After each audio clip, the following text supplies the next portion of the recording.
First, I want to congratulate to all my players. We were fighting during all the game. Was tough. I think that Atmosfera is one of the best teams about tactical work. I was expecting the match like today, tough.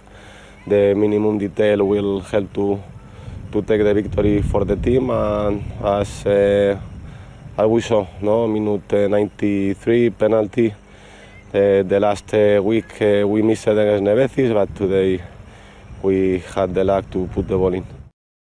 Po tokių rungtynių tas komentaras galėtų būti, labai taip žemaitiškai pasakysiu riebus, bet susilaikysiu nuo to.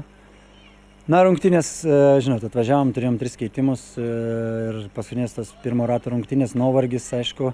Turėjom savo planą, laikėmės.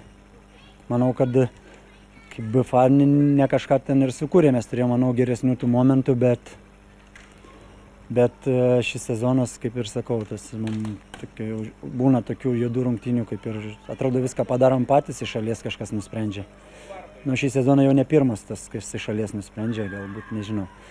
Sakyčiau taip, rezultatas, manyčiau, tie, kurie laimėjo, tai labai laimingi, tie, kurie dabar mes esam toje situacijoje, nelaimėję, tai, tikrai norėtumės pasakyti labai negražių žodžių.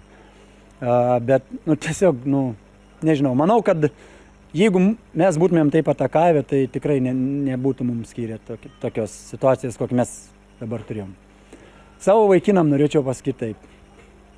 Nežinau, per kiek mes čia pragyvenom per tą pirmą ratą, kiek jie atidavė jėgų ir kiek mes turėjom tokių, kaip dabar rungtynių. Nežinau, jie turi didelę širdį.